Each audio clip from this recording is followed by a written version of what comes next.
the kings and the chiefs and the queens from the traditional societies in Africa. They are also here a tribute to the great ancestors, our people and children yet unborn on whose behalf I speak. And thank you, Chair, for inviting me to speak today, and also congratulations with this second Feminine Forum. Family, I was particularly honored to be invited by the President of the United Nations General Assembly to speak on December 10 in 2014 on behalf of the global civil society during the launching of the UN International Decade for People of African Descent.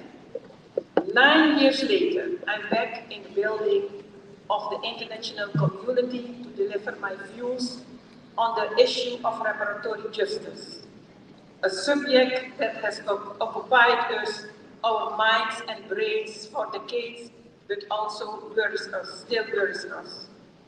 Many conferences, congresses, seminars, research and studies are devoted to the subject of reparatory justice, but also what we are experiencing are organizations that have emerged.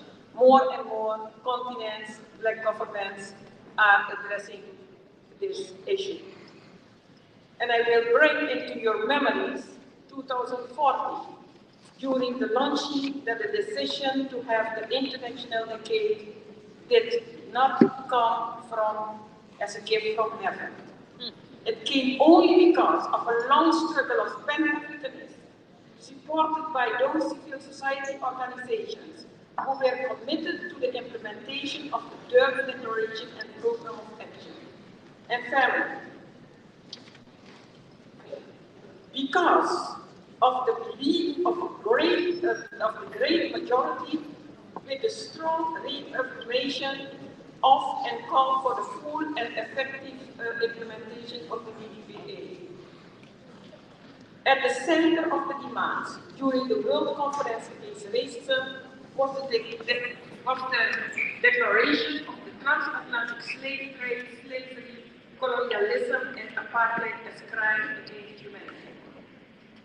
In 2014, I stated that the adopted theme of the decade, recognition, justice, and development, must be recognized as it is for us synonymous with the repairing of damage which must become the overall concept of the decade. I, on behalf of the worldwide civil society, therefore invited all member states in 2014 to recognize and honor the decade as the reparations decade. After 8 years of adoption of the decade, we in the Netherlands succeeded to get the Dutch state so far as to make a full apology. Let me repeat. We in the Netherlands has made it so far that the Dutch government has an apology for the crimes against our ancestors, our enslaved ancestors.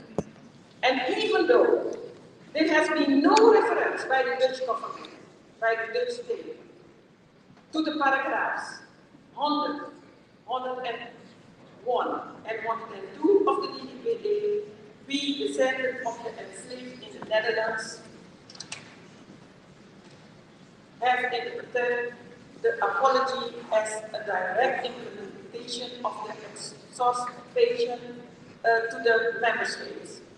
And all the member states who are here, Portugal, Spain, UK, Spain, we can go out from the standard that the Dutch government has also apology for their crimes against our ancestors. But Madam Chair, what now? Now that the Dutch Prime Minister, on behalf of his cabinet, has confirmed in his argument that there will be no embedding of the apology in the Dutch law and that there can be no question of reparations. We are now 5 months later, after the Dutch apology, and confronted with the complex reality which frames international laws with regards to effective and assessing remedies for reparations. We have come to the conclusion that there are currently no global reparatory justice mechanism and instruments to solve this bottleneck. In the Netherlands, we feel alone. After the Dutch cabinet has apologized, and there is no answer from the international reparation committees movement. And this is precisely the problem, because at the same time, we see possibilities in the context of the mandate of the Permanent Forum. I'm not going to repeat the mandate.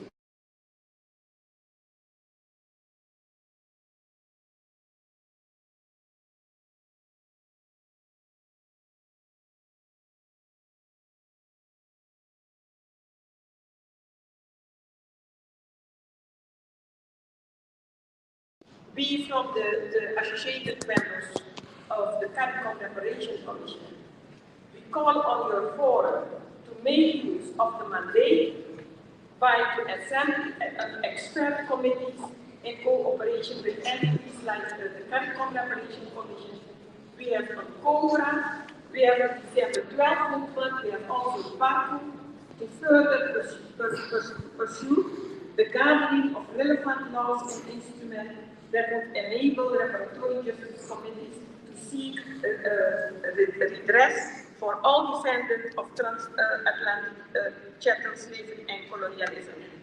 Many civil societies from the African diaspora around the world have seized upon this great opportunity to have access to reparatory justice legal processes as outlined in the DDPA to lay the foundation for the reparation legal claims. Your forum can now demonstrate its ability to assist